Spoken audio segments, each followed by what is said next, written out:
Aujourd'hui, je vais vous parler du schéma de dépendance, que l'on appelle également le schéma incompétence. Il fait partie du domaine de manque d'autonomie et de performance. Autrement dit, il peut arriver si vous avez été élevé par des parents surprotecteurs ou des parents qui ont anticipé vos besoins et qui vous ont empêché d'une certaine manière à développer votre autonomie et vos compétences. Ces patients apparaissent comme infantiles et réduits à l'impuissance. Ils se sentent incapables de se prendre en charge eux-mêmes, trouvent que la vie les accable et s'estiment incapables de s'adapter. Ce schéma contient deux éléments. Le premier est l'incompétence. Ces patients manquent de confiance dans leurs décisions et leurs jugements lorsqu'il s'agit de la vie courante.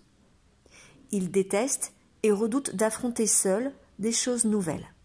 Ils se sentent incapables de s'attaquer seuls à des tâches nouvelles et ils croient qu'il leur faut quelqu'un pour leur montrer la marche à suivre.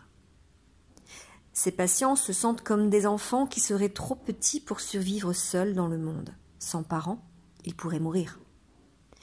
Dans la forme extrême de ce schéma, les patients ont la croyance qu'ils sont incapables de se nourrir, de se vêtir, de se mettre à l'abri, d'aller d'un endroit à l'autre ou tout simplement d'accomplir les tâches de la vie courante. Le second élément, c'est la dépendance qui découle du premier. Comme ces patients se sentent incapables de fonctionner par eux-mêmes, leurs seules possibilités sont soit de trouver d'autres personnes pour s'occuper d'eux, soit de ne pas fonctionner du tout. Les gens qu'ils trouvent pour s'occuper d'eux sont habituellement des parents ou leurs substituts, tels que des partenaires, des frères, des sœurs, des amis, des employeurs ou des thérapeutes. Le personnage parental fait tout à leur place ou alors leur montre la marche à suivre à chaque nouvelle étape qu'ils ont à affronter. L'idée centrale est « je suis incompétent, donc je dois dépendre des autres ». Les comportements typiques sont demander de l'aide aux autres, poser constamment des questions lors de tâches nouvelles au travail, demander de façon répétitive des avis pour des décisions, avoir de la difficulté à voyager seul et à gérer ses finances seul, abandonner facilement, refuser des responsabilités supplémentaires comme une promotion professionnelle par exemple, éviter de nouvelles tâches. La difficulté à conduire une voiture est une image typique de ce schéma. Les gens qui ont un schéma de dépendance, incompétence, ont souvent la crainte de conduire seuls et ils évitent cette situation. Ils pourraient se perdre, leur voiture pourrait avoir une panne, ils ne sauraient pas quoi faire. Quelque chose d'imprévu pourrait se produire, qu'ils ne seraient pas capables de gérer. Ils ne seraient pas capables de trouver une solution par eux-mêmes. Ils ont donc besoin de quelqu'un près d'eux qui puisse soit leur donner la solution, soit gérer le problème à leur place. Ces patients n'arrivent généralement pas en thérapie avec le but de devenir plus indépendants ou moins incompétents. Ils viennent chercher un produit miracle ou bien un expert qui leur dira ce qu'il faut faire.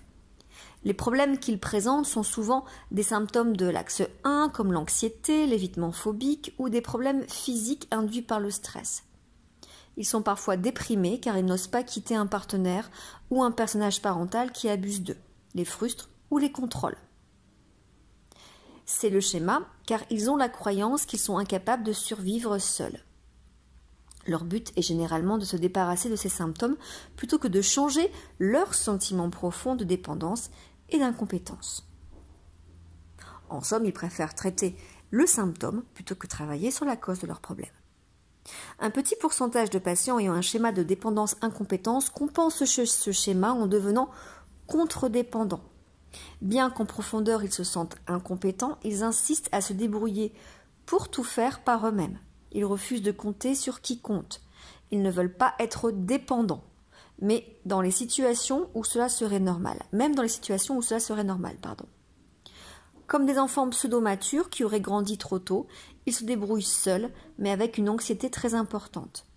Ils prennent en charge de nouvelles tâches, ils prennent leurs propres décisions, ils parviennent à bien se débrouiller et à prendre de bonnes décisions, mais à l'intérieur, ils ressentent toujours que, cette fois-ci, ils ne vont pas venir à bout. Alors le but du traitement, c'est d'augmenter le sentiment de compétence du patient et de réduire sa dépendance vis-à-vis des autres. Pour augmenter le sentiment de compétence, il faut améliorer la confiance en soi et les habiletés. Réduire la dépendance revient à surmonter l'évitement et développer la prise en charge de tâches de façon solitaire. Idéalement, ces patients deviendront capables de cesser de compter sur les autres de façon excessive. Se débarrasser de la dépendance est la clé du traitement.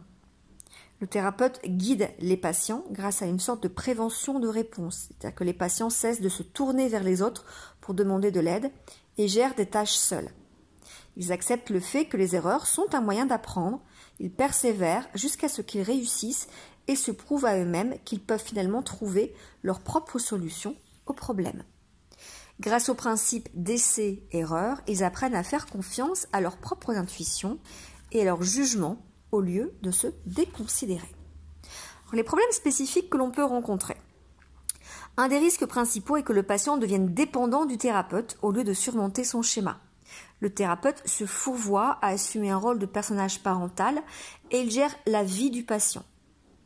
Le degré de dépendance qu'autorise le thérapeute tient d'un équilibre délicat.